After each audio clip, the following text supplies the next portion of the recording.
আসসালামু আলাইকুম। আজকে আমি নবম দশম শ্রেণীর পদার্থবিজ্ঞান সাবজেক্টের চতুর্থ অধ্যায়ের উপর ক্লাস নেব। তো চতুর্থ অধ্যায়টা হলো কাজ ক্ষমতা শক্তি। কাজ ক্ষমতা শক্তি একটি সহজ অধ্যায়। এটা ভালোভাবে পড়লে সহজে একটা সৃজনশীল কমন ফলানো যায় পরীক্ষায়। তো প্রথমে আমরা কাজ জিনিসটা বুঝি। তো কাজ হলো কোনো বস্তুর উপর বল প্রয়োগ করলে কোনো বস্তুর উপর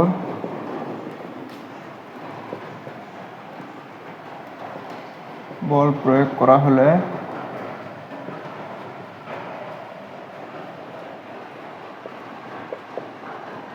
বস্তু তো অবশ্যই সরে যায়, তাহলে বল ও সরণের গুণফলকে কাজ বলে।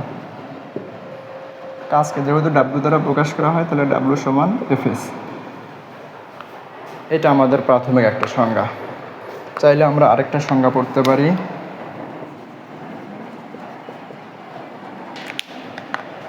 কোনো বস্তুর উপর বল প্রয়োগ করা হলে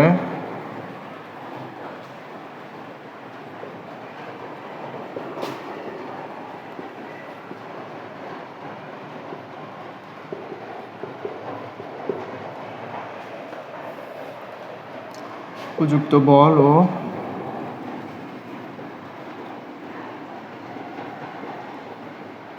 বলের দিকে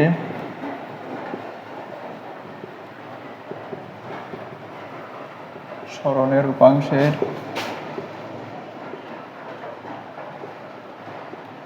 গুণফলকে কাজ বলে। এই সংজ্ঞাটা বেশি অ্যাপ্রোপ্রিয়েট, কারণ আমরা যখন বস্তুর উপর বল প্রয়োগ করি সব সময় বলের দিকে সরণ ঘটে না, অনেক সময় মাঝে মাঝে মধ্যবর্তী কোণ উৎপন্ন হয়। তো এটার ক্ষেত্রে আমরা সূত্রটা পাবো হলো এফএস কস থিটা। আমি এখানে একটু বোঝাতে চাই কেন এখানে কস থিটা আসলো, সাইন কেন আসলো না। তো সেটার জন্য তোমাদের এটা চিত্রের মাধ্যমে বুঝতে হবে। প্রথমটা আগে বোঝায়, এখানে আমার এই বিন্দুতে একটা বস্তুর উপর বল প্রয়োগ করছি, এফ বল। তো এটার ক্ষেত্রে এই সংজ্ঞায় ফালাতে গেলে বস্তুর উপর বল প্রয়োগ করছি এইদিকে, বস্তুর সরণও এই দিকেই ঘটতে হবে, তাহলে এখানে মধ্যবর্তী কোনো কোণ থাকে না, তখন আমাদের এখানে কজ আসে না। কিন্তু যদি বস্তুর উপর আমরা এই দিকে বল প্রয়োগ করি এবং বস্তুর সরণ ঘটে এই দিকে, সেই ক্ষেত্রে আমাদের বলের দিক হলো এই দিকে, কিন্তু সরণের দিক হলো এই দিকে, এবং মধ্যবর্তী একটা কোণ উৎপন্ন হয়েছে থিটা। তো এই থিটা কোণ উৎপন্ন হলে আমরা তো ওইটার মতো পুরোপুরি এফ আর এস গুণ করে কাজ পাবো না। এটার ক্ষেত্রে কোণের কারণে কাজের মানের তারতম্য ঘটবে। তো সেটার ক্ষেত্রে আমাদের উপাংশ চলে আসে। উপাংশ জিনিসটা কি, আমরা এই মধ্যবর্তী কোণ যে উৎপন্ন হয়েছে এটাকে একটা সমকোণী ত্রিভুজ ধরে নেই। ত্রিভুজ ধরে সরণটা যে এইদিকে ঘুরছে ওই সরণটাকে আমাদের এই বলের ওপর নিয়ে আসতে হবে। তো এই বলের ওপর যখন নিয়ে আসবো তখন আমাদের এই অংশটা নিয়ে কাজ করতে হবে। এটা যেহেতু ভূমি, আর ভূমির সাথে অতিভুজের কোন উপাংশটা আছে আমাদের ত্রিকোণমিতিতে, অবশ্যই কস। তাহলে আমরা কি জানি, কস থিটা সমান ভূমি বাই অতিভুজ। এখানে আমাদের অতিভুজ এস, তাহলে এস সমান, তাহলে ভূমি সমান কি এস গুণন cos theta, S cos theta. তো এই কারণে আমাদের এখানে এফ এর সাথে শুধু এস গুণ না করে এস কস থিটা গুণ করতে, অর্থাৎ এই পুরো জিনিসটার উপাংশ হলো এস কস থিটা। এখন আমি বলি এই থিটার মানের কারণে কাজের মান কখন কম হয়, কখন বেশি হয়, কখন ধনাত্মক হয়, কখন ঋণাত্মক হয়, কখন শূন্য হয়, এই সবগুলো বিষয় নিয়ে আমরা এখন একটু করি।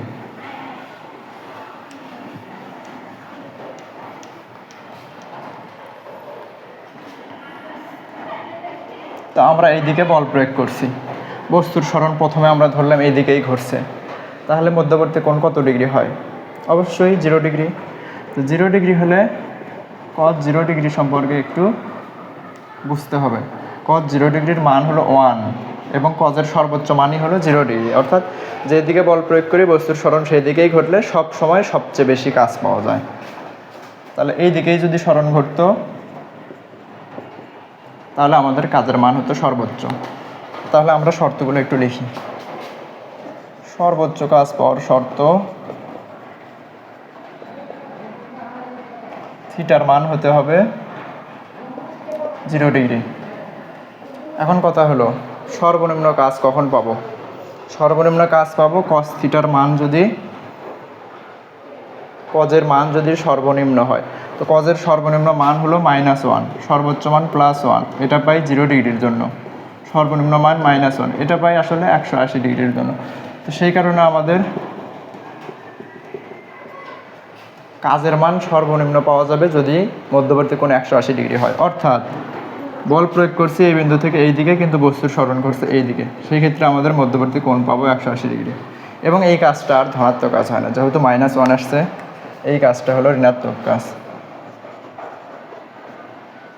সর্বনিম্ন কাজ পাবো আমরা যদি থিটা = 180 ডিগ্রি হয়। মাঝখানে আরেকটা অবস্থা আছে যেখানে আমরা শূন্য কাজ পাই। শূন্য কাজ পাবো যদি মধ্যবর্তী কোণ 90 ডিগ্রি হয়।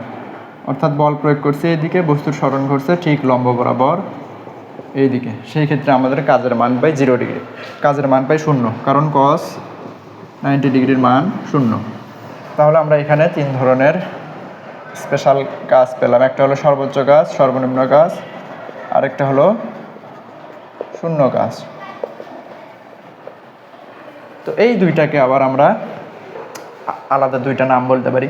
সর্বোচ্চ কাজ যখন আমরা পাই সেটাকে আমরা বলতে পারি ধনাত্মক কাজ। সর্বনিম্ন কাজ যখন আমরা পাই তখন সেটাকে আমরা বলতে পারি ঋণাত্মক কাজ। তো কাজের উপাংশ থেকে মোটামুটি এই কয়টা বিষয় ভালোভাবে খেয়াল রাখতে হয় এমসিকিউ সলভ করতে গেলে।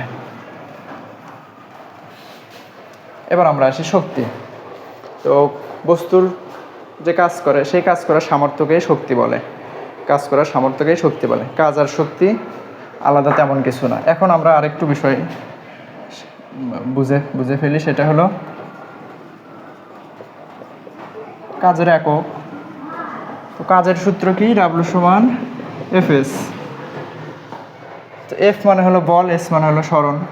বলের এককগুলো আমরা ধরি। বলের একক নিউটন, সরণের একক মিটার। তাহলে আমরা বলতেই পারি কাজের একক নিউটন মিটার। আর এই নিউটন মিটার মানে হলো জুল। বিজ্ঞানী জুলের নাম অনুসারে কাজের এককের নাম দেওয়া হয়েছে জুল। তাহলে আমরা এটাকে আবার বলতে পারি জুল। অর্থাৎ 1 নিউটন মিটার মানেই হলো 1 জুল। এটা হলো কাজের একক। কাজের একক যদি এটা হয় তো শক্তির এককও এটাই। তাহলে অবশ্যই শক্তির এককও নিউটন মিটার অথবা জুল।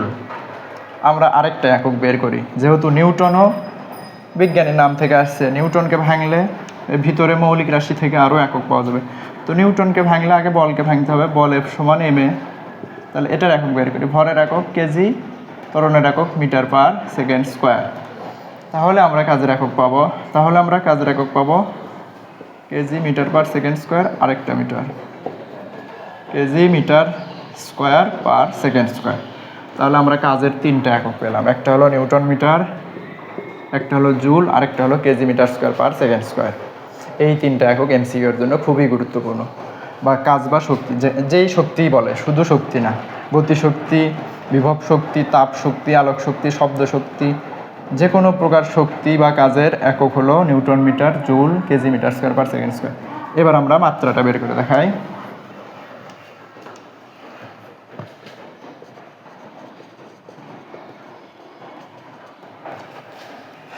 কাজের মধ্যে W= যেহেতু Fs, একটু ভেঙে লিখি সুবিধা হবে, ms। তাহলে mতে হলো ভর, ভরের মাত্রা হলো বড় হাতের M। এতে ত্বরণ, ত্বরণের মাত্রা L/T−2, সরণের মাত্রা L। তাহলে কাজের মাত্রা হলো mL²T−2। কাজের মাত্রা হলো mL²T−2। একইভাবে শক্তির মাত্রাও এটাই, এবং যে কোনো প্রকারের কাজ, যে কোনো প্রকারের শক্তির মাত্রা এটাই। এখন আমরা আসি, শক্তির বেশ কিছু রূপ আছে। শক্তির বিভিন্ন রূপ।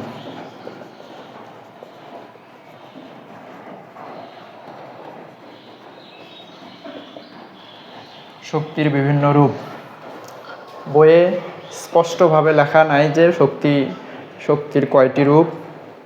তো আমরা একটা সূত্র পড়ি, ছন্দ পড়ি, সেই ছন্দের মাধ্যমে সাধারণত শক্তির যত প্রকারের রূপ আছে, যত ধরনের রূপ আছে, আমরা সহজে এটা দিয়ে মনে রাখতে পারি।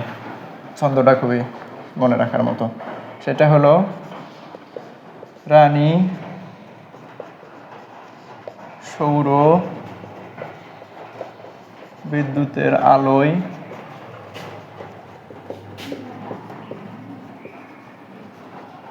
চুম্বক দিয়ে যা তা শব্দ করে। তো এই ছন্দের মাধ্যমে আমরা শক্তির যে 9টা রূপ আছে, ইন্টারের বইগুলোতে একটু ভালোভাবে বলা আছে, আমাদের এসএসসি লেভেলের বইয়ে উল্লেখ করা নাই যে কয়টি রূপ শক্তির। তো শক্তির যে 9টি রূপ আছে সেটা আমরা এই ছন্দ দিয়ে সহজেই মনে রাখতে পারি। তাহলে প্রথমটা হলো রাতে রাসায়নিক শক্তি, নিতে নিউক্লিয়ার শক্তি, তারপর সৌরশক্তি, বিদ্যুৎ শক্তি, আলোক শক্তি, চুম্বক শক্তি। এইখানে যা তাতে যান্ত্রিক শক্তি, তাতে তাপ শক্তি, আর এইদিকে শব্দ শক্তি। তাহলে 1টা 2টা 3টা 4টা 5টা 6টা 7টা 8টা 9টা রূপ শক্তির, সাধারণত 9টি রূপ। এখন কথা হলো আমরা যে গতি শক্তি আর বিভব শক্তি পড়ি সেগুলো কোনটার মধ্যে থাকবে? সেগুলো অবশ্যই যান্ত্রিক শক্তির মধ্যে থাকবে। যান্ত্রিক শক্তির 2টা ধরন, একটা হলো গতিশক্তি আর একটা হলো স্থিতিশক্তি।